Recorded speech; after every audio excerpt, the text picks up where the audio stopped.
In episode 193 of the Reasons I'm Broke podcast, we talk about the super crazy Supergirl crossover.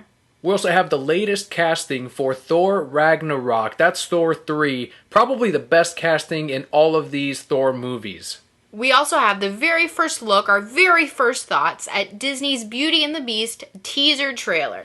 All of this and more on today's show.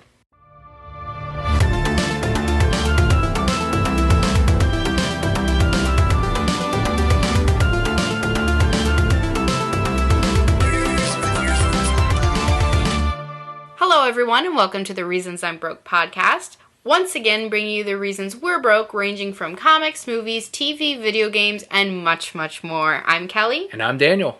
For those of you joining us for the first time, welcome. The way we format our show is first we're going to have some great news for you, a lot of great news, and some more great news, and then we're going to cut it short for this week. Yeah, we normally do have comic book highlights for the week. We are recording earlier in the week because of MegaCon 2016. We will be there Thursday and Friday, and we will remind you once again before we sign off for this week's episode. But rest assured that next week we will have some comic book highlights, comic reviews, including for the very big, the very sellable DC's #1 book, DC Rebirth Special #1. Daniel's had the opportunity to read this already this week, and he's dying to talk to me about it. And I think I'm just going to put off reading it for a few more days. That's not nice. I got shit to do. You're going to regret, when you read it, you're going to be like, why did I wait so long? You know what I'm going to do? I'm going to read it, and just to piss you off, I'm going to be like, this is okay. I saw that coming. Can you get our money back? Can we just send it in? Get our money back? Getting our money back. That is something we're going to touch up on here. Do you have a story this week? I know you've been reading a lot of stories. I do have a story. So I talked last week about my fan fiction, right, guys? And I read this great one for really the third or fourth time. And I just have to share it with all of you.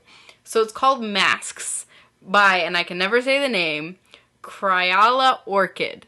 So, someone who's 13. She's not 13. She's clearly in, at least her 20s. Early 20s. Whatever. Anyway, it's on fanfiction.net. And it's the story of Starfire and Robin, kind of what happens after the TV show. From the Teen Titans TV show. So it is someone who's... Okay, I'm sorry. It's someone who's 17. Will you stop? It was a really good story, okay?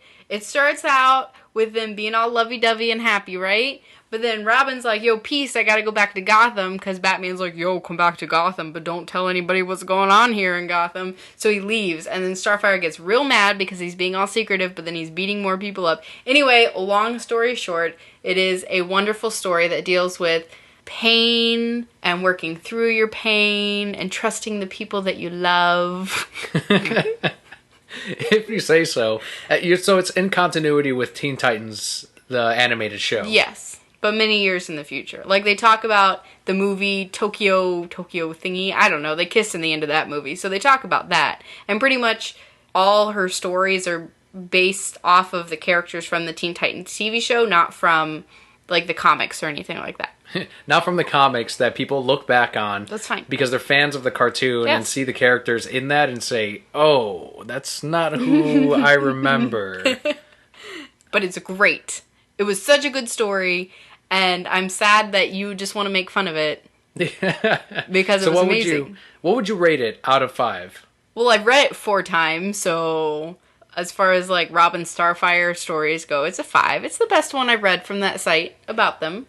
And this is a preview to a potential future podcast where Kelly reviews fan fiction. I would just sit there, people could pick out fan fictions for me to read, and I would just read them and review them. And be like, this was shitty because I don't like the characters.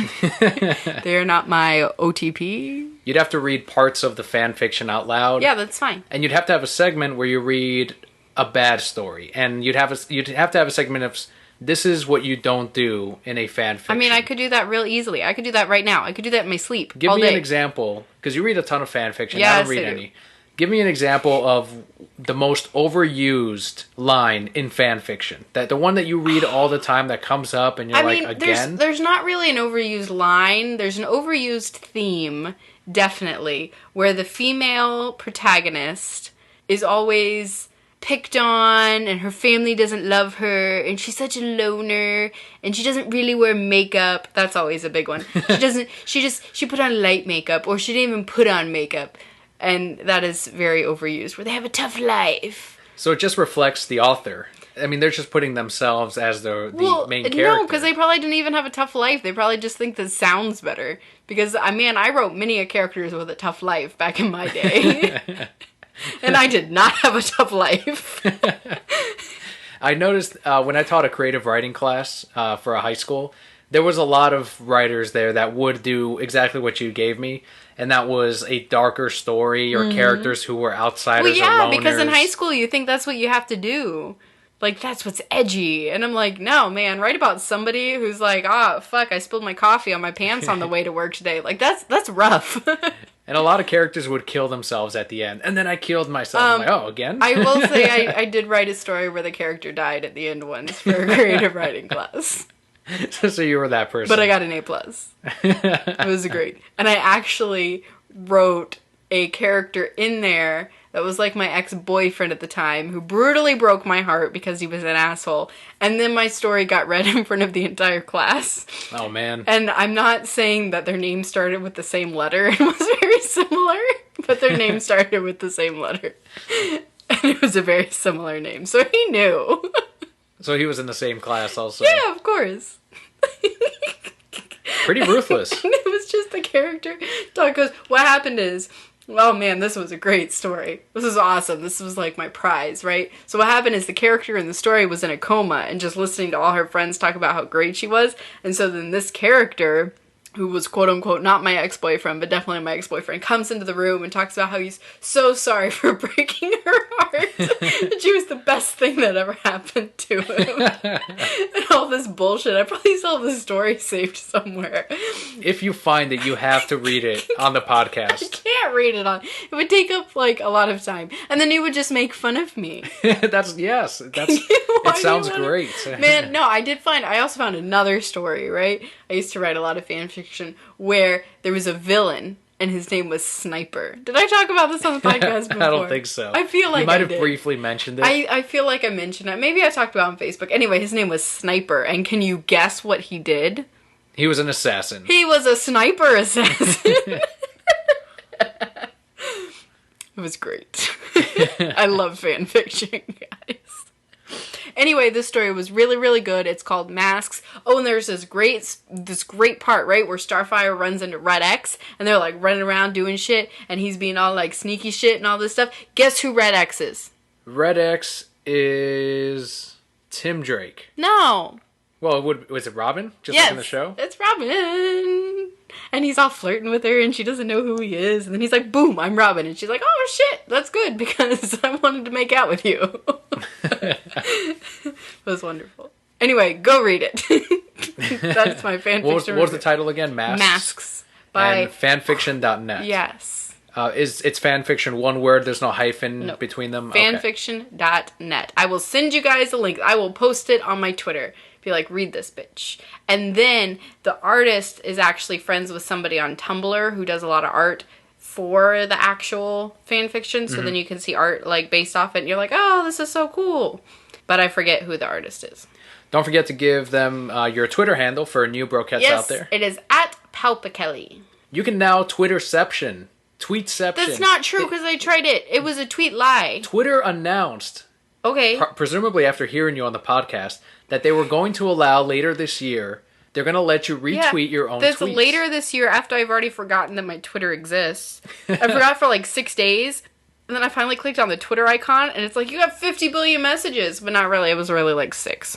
That's pretty awesome, though, for Twitter. It was just people liking stuff. Well, when you forget for a week, 6 isn't that unreasonable.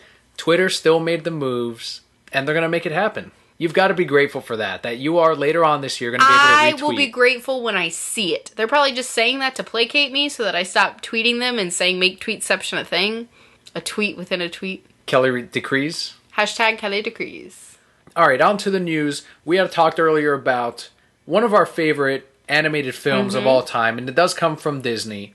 And the Walt Disney Company did release this week the very first teaser trailer to next year's live-action Beauty and the Beast. And it's so good, and it wasn't enough. This is exactly how you do a trailer, a teaser trailer. This movie might be awful, but that trailer sells me. Like, that tells me I'm going to be on there. My ass is going to be in the seats. I think when we first talked about Disney even doing this and doing live-action adaptations to a lot of their animated stuff, we were pretty skeptical. And I got to be honest, I still am. It's going against this masterpiece of an animated movie.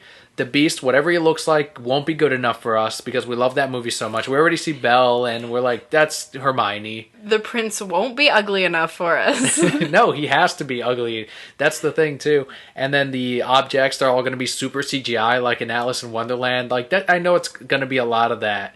But we'll still always have the animated movie, even if this Beauty and the Beast live-action film doesn't end up going up to our expectations.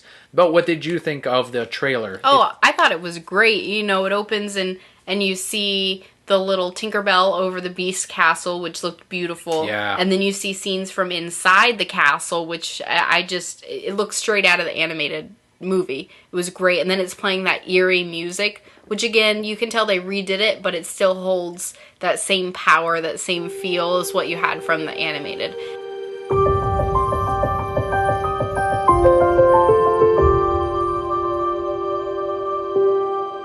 And then that very last scene where Belle is looking at the rose and everything's like real hazy. And I'm like, no, don't touch it. He's going to burst. He's going to be angry.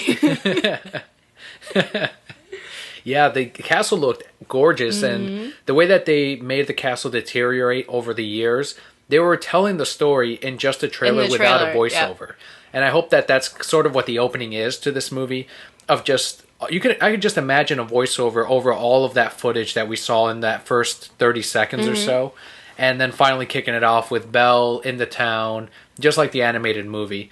How many changes do you think we will see between this and what came out in the 90s? Realistically, I don't think that we're going to see that many changes. Honestly, I think, you know, we've talked about it before that this movie was nominated for an Oscar before animated movies were nominated for an Oscar. Right. You know, and it should have won, but whatever.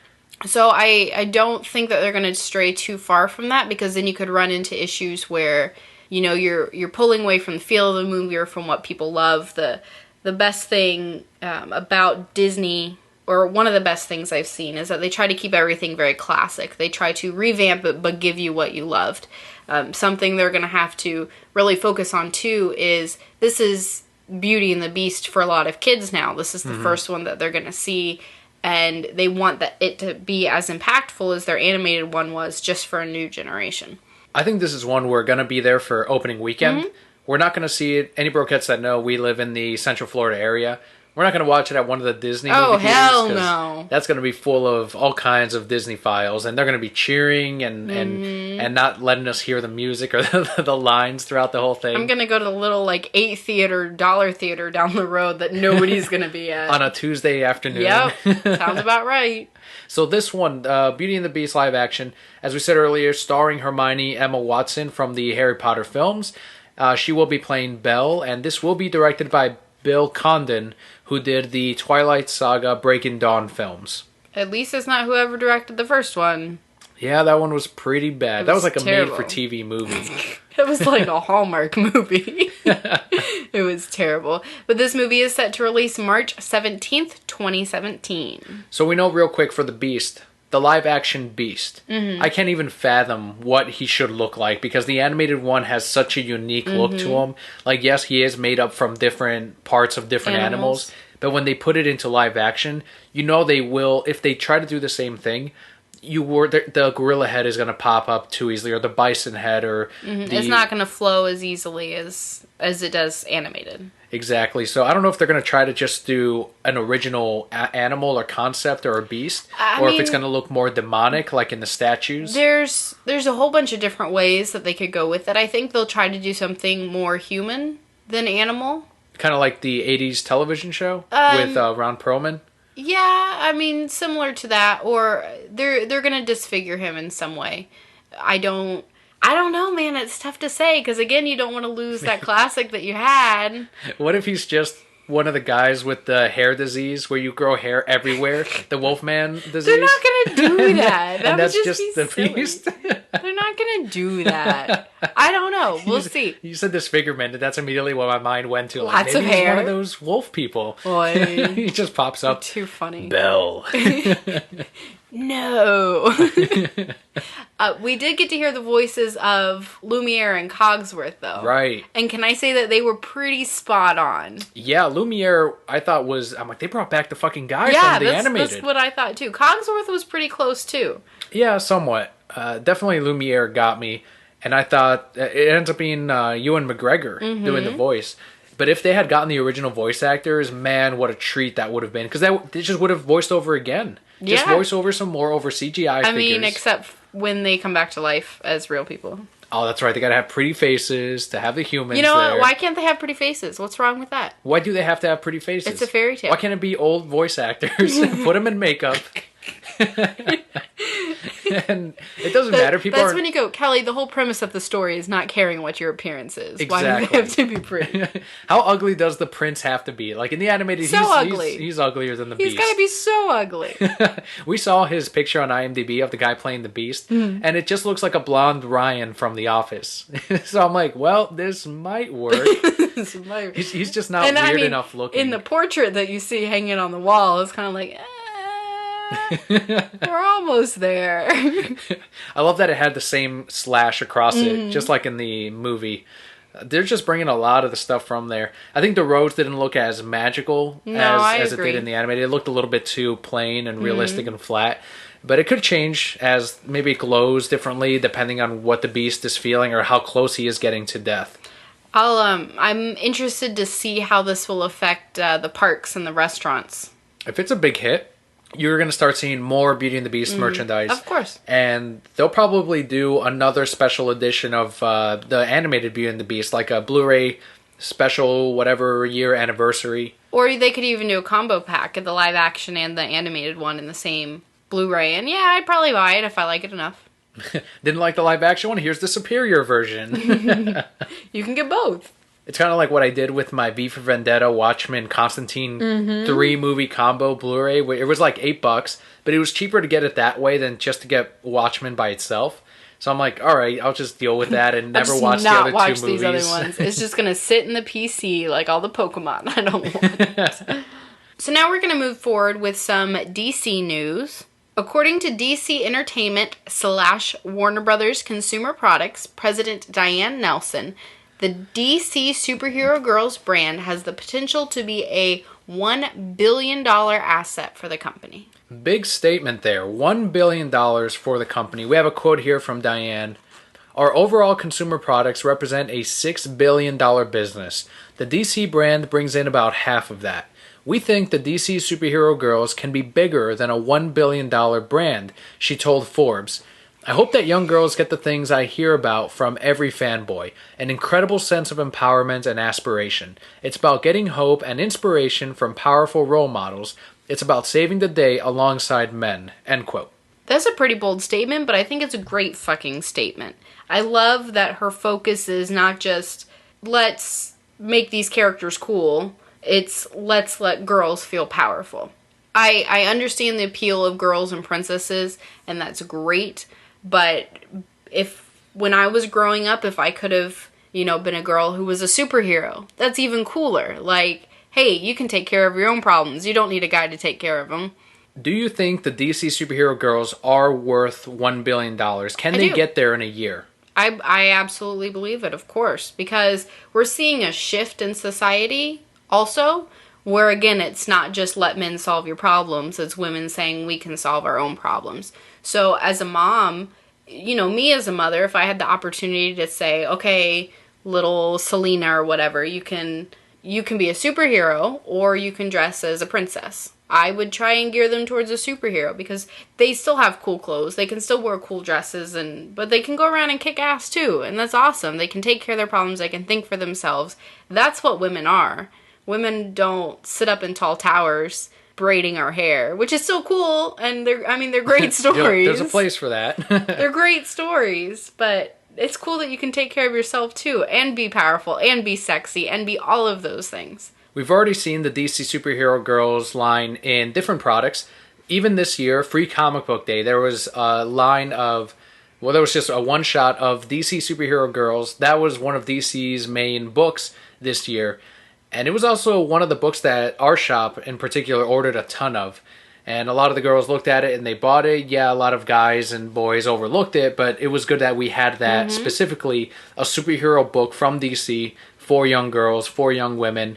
And it's there, and that is just the beginning of what they're going to bring out in books, in dolls, and toys. We've already seen the TV show is up for free on YouTube, and they did it as an online-only platform because we see a lot of kids now are heading straight to tablets, heading straight to the YouTube, to their YouTube channel or to other YouTube. The YouTube and the Twitter. To see their favorite shows, and that's where they get their entertainment from now. So if they were to see DC Superhero Girls, it's something they can subscribe to, and then it's ready for them when they come home from school or whatever. So with the DC Superhero Girls, the official full rollout is this July, so it hasn't even gone full steam ahead yet. Oh, but it will, and it'll go far. I think it'll go very, very far. Another DC Superhero Girl is on the CW, and that is Supergirl, officially now on that network.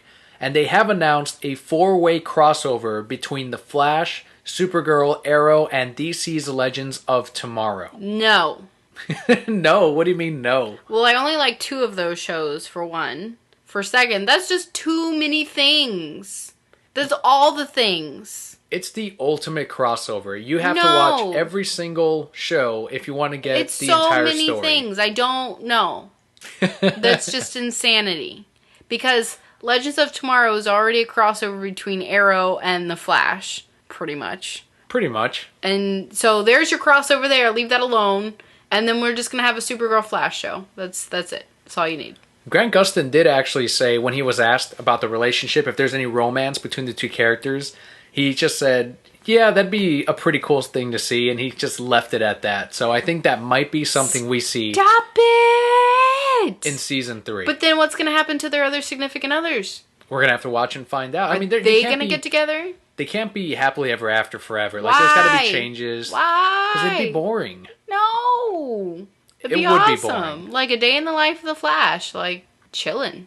For this crossover, we're going to have to pull a Constantine and just watch the one episode from that series. Yes. So we'll do that with Flash, and so we'll watch all of Flash, all of Supergirl, but then Arrow. Okay, where's that one episode with Supergirl? Okay, here it is. Fast forward to where, like in Constantine, where he didn't show up till 20 minutes in, and he was only there for 5 minutes. Tried to sucker us into watching that whole episode. Assholes.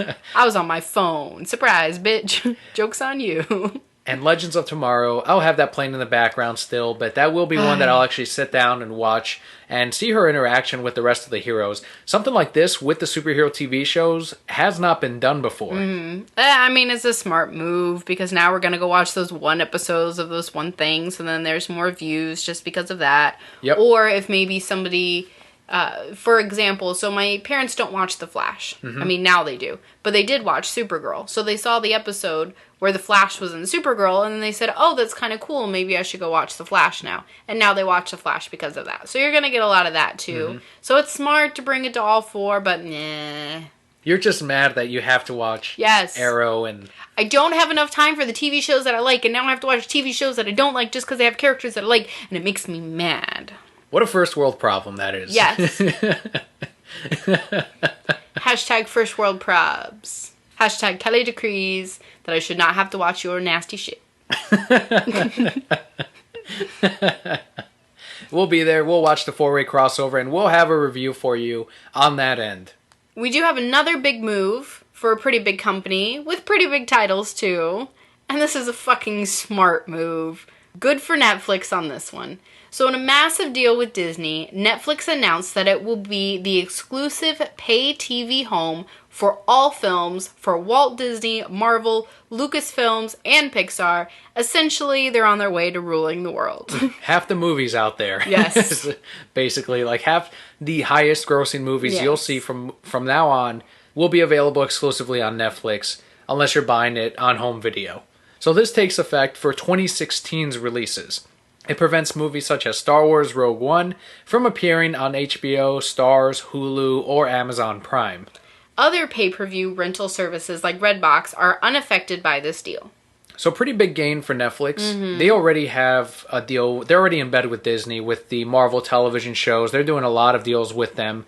Do you think, before we get into this question, do you think this means that Netflix will start doing hey, do you want to watch the Star Wars and Marvel movies? You have to pay an additional this much to see it a year ahead of time. A year ahead of time? A year ahead of time. Like, let's say it rolls out for regular subscribers a year after. But if you're a premium subscriber for an extra $2 a month or whatever, then you get access to the latest Disney movies. I could see that. I mean, that'd be a pretty sweet deal. Because what is it, $7 if you don't get the DVDs? A month, I think it is? Might have gone up to $8, but yeah, it's around that Okay, price. so regardless, let's say 8. So say now you pay $10 and you can see it a year early. Yeah, why not? Because then you're not having to pay for the movie. If they don't go in this route and have like a separate subscription just for these movies, do you think the Netflix monthly subscription will go up? I don't know, that's tough to say. Because here's the thing, you could very easily raise the price on this. Yep. You could very easily raise the price, and it's going to pull in more people into your service. At the same time, you're going to have people who don't give a shit about seeing these movies, and you're now going to lose them because you raised your prices. So, I mean, it's a tough thing. It also depends on what their deal with Disney really is. Are they having to pay money? Yeah, Netflix was in like a bidding war between other online subscriber services to try to get these movies. And I really don't know what Netflix paid, but it's got to be fucking massive. I mean, Star Wars, the Marvel movies. All of those? Yeah, hell yeah. So, I don't know. I mean, I don't know what route they're going to go. Whatever route they do choose to go, I think they'll still continue to make money. Because would you pay $3 extra a month for Netflix? Yeah, absolutely. Of course. It's still much cheaper than cable. Yeah. It's a great service. And honestly, a lot of people are moving to Netflix from cable. So even if it goes up a few dollars a month, I don't think that's really going to impact their sales much. But it could be something like on demand that, other Amazon Prime, for example, does, where it's, hey, you can rent this for 24 hours for $3, and we're the only place where you can rent it.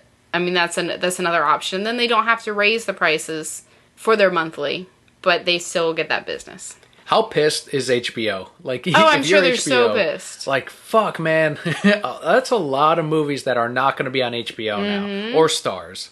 Or Amazon Prime. Like, all those fucking retailers are like, God damn it, Disney. What the fuck? Yeah. What have you done? And Disney's like, whatever, we made money. They paid us the most. Netflix has been squirreling away all their dollars just for this deal. Just for this day. Yeah. They're like, finally, my day has come. They unloaded all them dollars. Another movie that will eventually make its way to Netflix is Thor Ragnarok. Every time you say that, I don't know why, but I think of the crag from the stupid Guts. Yep. Guts is what it was. And I'm like, Thor crag? Like, are they going to climb it? I don't know why. That's... Maybe because there's lightning on that too, and I'm confused. So Marvel Studios has announced that Jeff Goldblum from The Fly in Jurassic Park... That's all you need. We're done. Kate Blanchett, you're right, I could just stop right there. Yeah. Kate Blanchett from the recent live-action Cinderella and The Curious Case of Benjamin Button, and Tessa Thompson from Creed will be joining the cast of Thor. We also have, of course, Carl Urban from Star Trek and Dread, who will be playing one of the villains. I know, like, one of those people. You've seen movies with all of these actors in them, though. I haven't seen Dread, but I did see Creed. I do know Jeff Goldblum. What else was Kate Blanchett? Who did she play in Benjamin Button? The lady. Yeah, his love interest. No, I liked her. I don't know who Carl Urban is, though. Did you watch the recent Star Treks? Yes. He was the, fuck, man, Star Trek fans are going to crucify me. I'm a next-gen guy, so I'm like, the not Data guy, the not Picard guy. Oh! He was always angry, like, damn it, man. No. Who? It wasn't Scotty. Name the Star Trek cast, the Star Trek members. From the original. It wasn't Beam Me Up, Scotty. No, it wasn't Scotty. It wasn't the Russian kid. Nope. It wasn't... The doctor. McCoy. That's what I'm thinking of. McCoy. Okay, I know him. He's the one they found on the planet.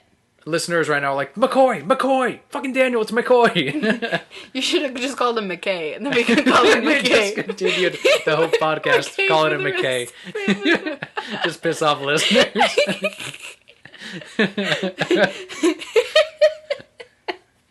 Yes, Dr. McKay. Or like macaw or something. No, I like McKay. McKay's good. Okay.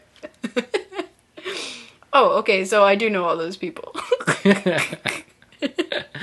Jeff Goldblum. That's fucking awesome. Amazing. I love Jeff Goldblum. He's the only reason I'm seeing Independence Day 2. He's gonna outact all those people, but he's gonna be really weird about it. And I can't wait. That's what he does. This will be the third film in the Thor series, and it will feature Mark Ruffalo as Bruce Banner, aka the Hulk. I read that as Mark Ruffalo, and then I'm just thinking, Ruffalo. Did you ever see Hook?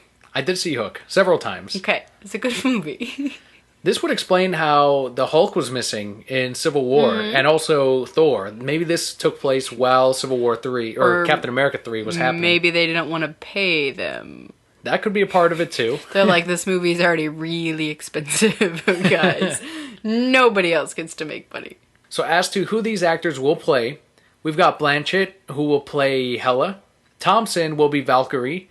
Goldblum is Grandmaster. And Urban will be Scourge. So just some background on these characters in case you're like me and have no fucking clue who they are. 90% of the Marvel Universe, even me, I'm like, so which one's like Batman? So which one's Marvel's Shazam? So Hela, who, like we said, will be played by Blanchett. That was a lot of L's in that. I'm sorry. So she was appointed as Goddess of Death by Odin, and her first appearance was Journey into Mystery number 102. Scourge being played by McKay, originally depicted as a supervillain, he eventually joined the heroes of Asgard in a mission to Hell. His first appearance is Journey into Mystery number 103. I was about to correct you and be like, McKay, who's that? Roll with it. I mean, yes, McKay. Valkyrie is a mainstream member of the Defenders and an ally/love interest for Thor. Ooh. Her first appearance was in The Avengers number 83. Ooh, love interest. And of course, she will be played by Thompson. And finally, Grandmaster, by the Grandmaster, Jeff Goldblum. One of the oldest living beings in the Marvel Universe, coming from one of the very first intelligent races to evolve after the Big Bang. The Grandmaster once possessed the Mind Gem, which is of course one of the 6 Infinity Gems. His first appearance was in the Avengers number 69. I love that this is who Goldblum's playing, because I feel as though, and I might be wrong, but I feel as though he'll just make him out to seem like this weird do-dumb who's just awkward, but he's like the greatest being in the universe, but he's running away from T-Rexes. Do you predict Goldblum to die in Thor 3? I hope not. Since he has one of the gems, which Thanos It just wants. said that he had one of the gems. It doesn't say that he still has it.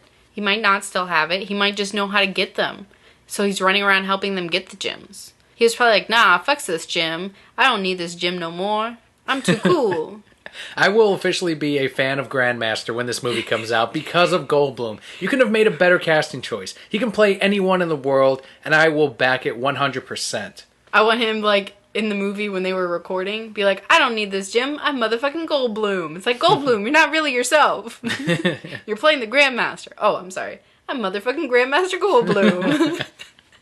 So Thor Ragnarok is set to release November 3rd, 2017. To go along with this news, though, we do have this week's... I'm not very good at this, guys. I'm sorry. Nerd Rage Reaction!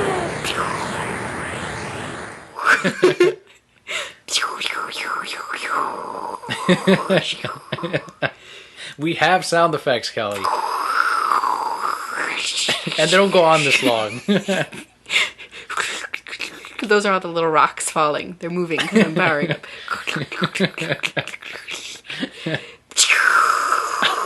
My power just went into space. It went through my bat wings from Pokemon into other galaxies. I can keep going. Yeah, I've got to stop you somewhere. So the nerd racist reaction is what this one ends up being. Check it out. Quote, totally disappointed. No Surtur, Scourge without Enchantress, and of course, a black Valkyrie. I really hope she has a very small part. End quote. Whoa! Not nice. I hope more characters are black now, just for this person. I hope all the characters are black. I hope it becomes Black Thor, too. He or she are probably the same person that are now looking at the Black Panther film and saying, why can't we make some of them white then? If they're making some of our characters black, you missed the point of this, sir or ma'am. They don't like Black Valkyrie, don't watch Thor 3. Or watch it and realize that you do like Black Valkyrie and you're a racist asshole. Or fucking watch it and enjoy it because you like the character, and who gives a shit if it doesn't fucking match the goddamn comic books. Yeah! I'm still powering up. I never stopped. Can I power up for the next 3 episodes, please? In true Dragon Ball fashion. People would download it and it'll just be you making noises.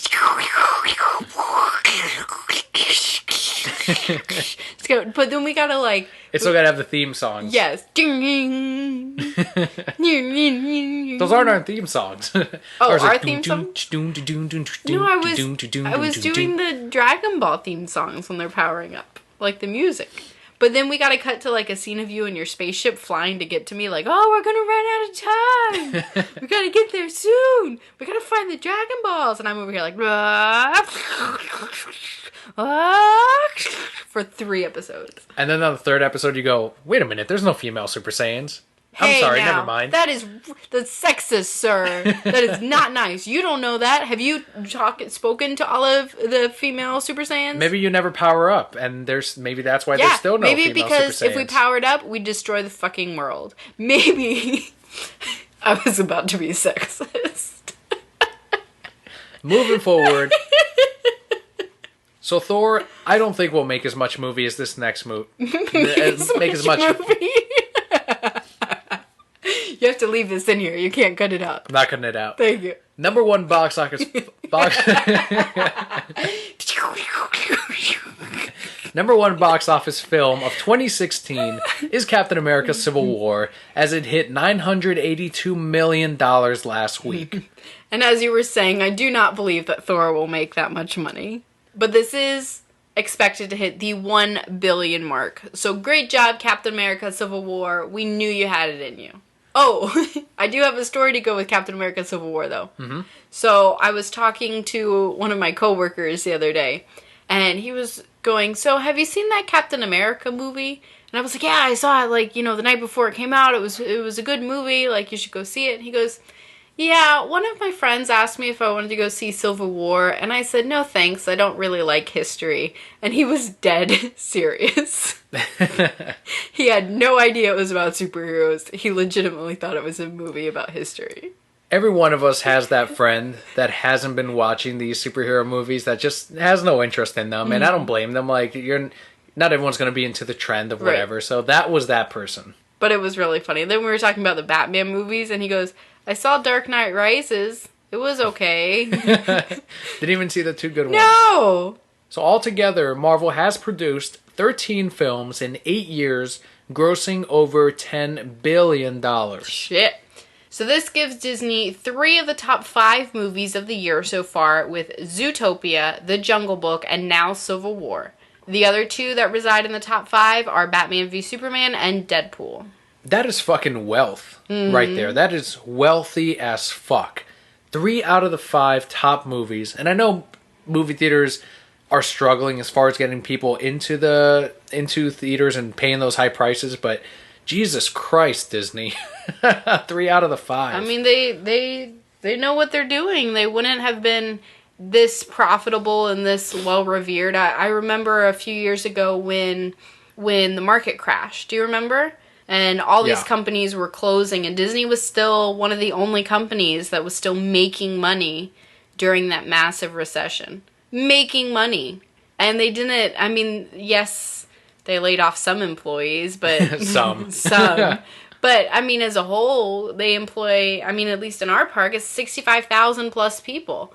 And the majority of them kept their jobs. And they made money. When we were in the worst recession ever. Like, they know how to make money. They know what they're doing. It wouldn't be such a lasting brand if they didn't. Maybe you should do a Disney podcast. I mean, I probably could, but I'm sure there's a Disney podcast out there that's way more Disney than I could. Oh yeah, there's tons of Disney podcasts out there. There's Nobody a Disney wants to listen to me podcast talk about Disney. for each park. There's a Disney podcast for each of the Disney movies, for each of the Pixar movies. I mean, Disney's got it super covered. People love Disney, and that's super apparent here in Florida, especially. Something else though that is going to make a shit ton of money. Probably not $1 billion, but but still a shit ton, relatively speaking. DC's Rebirth #1, which is the book kicking off the next year of stories for DC, has come with a money-back guarantee from writer Jeff Johns. Not that you're ever going to cash in on it, because you're going to want to keep this book. Except for me, I'm going to return it just to spite Dan. Someone online thought outside the box and said, that is probably the cheapest way to get a signature from Jeff Johns. I was like, holy shit, that's true. That is. That's amazing. So we have a quote here from the sole writer of DC Rebirth Special #1, Jeff Johns, who said, "It's $2.99 for 80 pages. It's not a lot." Johns told comicbook.com, "If anyone wants to check out comics, wants to check out DC Universe Rebirth #1, and doesn't like it, they can mail the comic book to Warner Brothers, to me, and I will send them a check. I literally will for both postage and for the book. I will buy all these books back because I believe in this issue a lot. I think it'll do very well. I hope it does well, but I seriously will. I'll buy back this book." End quote. And do you think it was worth it, Dan? Yeah, it's fucking $2.99 for 80 pages, and I fucking read that bitch, and it was awesome. It was great. That's gonna be a book that I can put on the back wall and sell for $25 for years. For 25 days.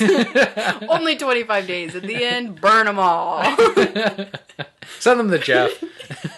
Fucking write me a check, Jeff.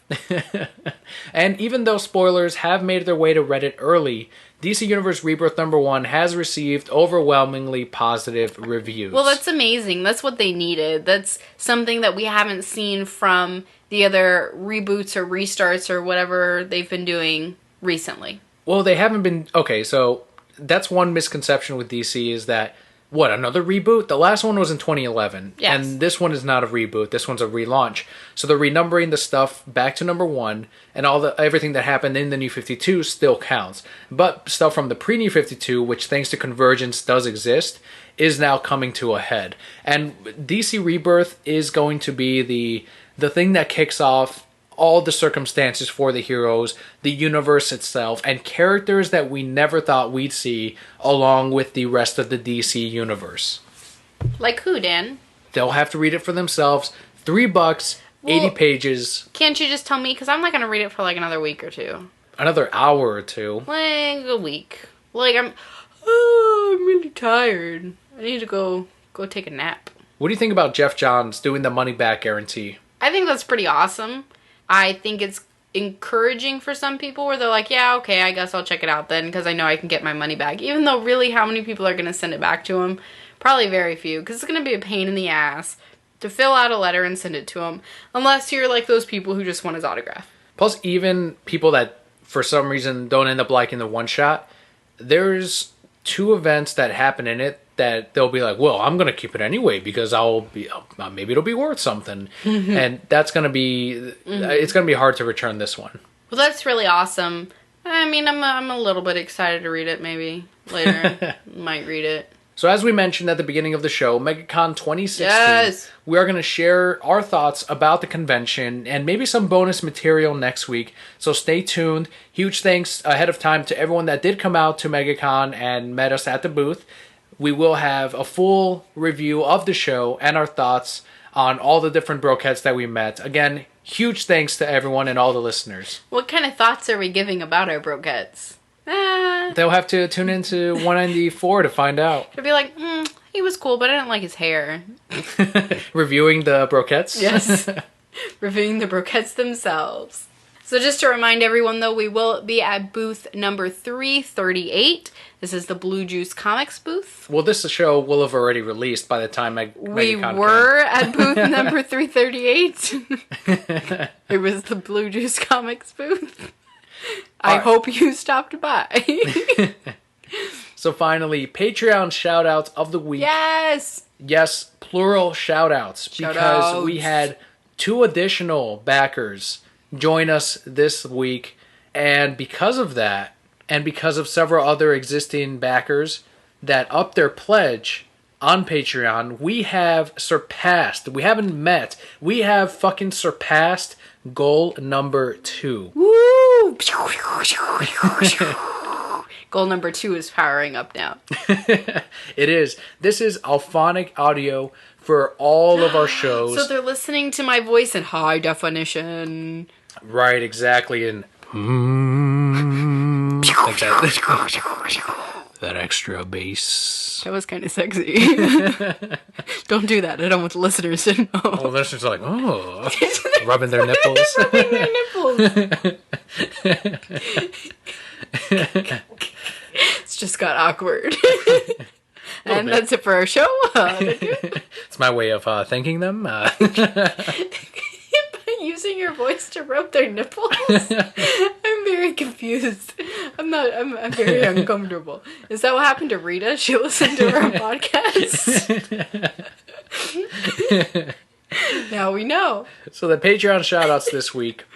First one is John on Twitter, at John72Tex. Next we have Eric on Twitter, at EAntonOfficial. That's right, at EAntonOfficial. And finally, Brian on Twitter, at BrianShoup1. That's SHOUP, the number 1. It's not Shoop? Might be Shoop, yeah. Because it's actually like soup, but with an H. There you go. So huge thanks to John, Eric, and Brian. Mm-hmm. And of course, the rest of our Patreon backers on helping us get to goal number 2. That is something I really wanted to get to and meet by the end of this year, and we met it in May. That's amazing. It is amazing, and huge thanks to everyone. This is going to help out the Let's Plays. This is going to help our unboxings. This is going to help out the rest of the show. And do bear with me as I tweak the audio throughout the rest of the month. Because as I mentioned 2 or 3 episodes ago, I had it tweaked before for if we didn't have Alphonic for every single one of our episodes. In this case, we do. So I can take off some of the filters, which flattened out the audio a little bit. Now that we have Alphonic, we don't have to do that. But I won't have it perfected until a few episodes in, as I listen to it, as I check it out in full, and check out all the jingles that come with it, of course. But please, Brocats, as we mentioned the Patreon shoutouts, anyone that's not a backer, at the very least, can you follow these Brocats on Twitter, because they are helping out the show. Mm-hmm. They are, because of them, they are providing towards a higher quality show for everyone out there. People that are just listening in, people that are reviewing the show that can't support the show monetarily through Patreon. This is improving it for everyone out there. So at the very least, again, please follow them on Twitter, interact with all of us, all of them. If you say, guys, I want to be on that Patreon bandwagon too. You guys say such nice things about your backers. You can head on over to patreon.com/thereansI'mbroke and sign up there. But of course, our podcast will always be free. We do this because we love interacting with all of you, talking to you, talking about things that make us broke that hopefully you like too. I guess you like it. I don't know. You keep listening to us. So, of course, the best thing you can ever do for us is just leave us a review wherever you listen to us. Let your friends know. Tell your mom. Moms like to listen to us, I think. And, of course, huge thanks to decalavenue.com. They switched on over to a .com for helping us out with the decals at the $5 tier. And guys, that will do it for our podcast this week. It's a little bit of a shorter one. Like we said, we're recording earlier in the week than normal. As we gear up towards MegaCon, our days had to be switched around, switched to something. I don't know. I'm tired. I worked earlier today. So it is a little bit shorter. But of course, next week will be way longer. That's how it always works out, because we'll have a review for MegaCon. We'll still have some news. We'll have some comic book reviews, particularly about the first issue of DC's Rebirth, if I get around to reading it. So don't forget, Brokettes, you can follow us on Twitter at ReasonsI'mBroke or at Palpakelly. At Palpakelly! That's my jingle. And if you want a link to everywhere you can find us, that's at thereasonsi'mbroke.com. You'll find a link there to our Facebook as well. And guys, that does do it for our show this week. I thank you so much for tuning in, and thank you for enjoying this episode brought to you by Alphonic and Patreon. I'm Daniel. And I'm Kelly. We'll see you next week.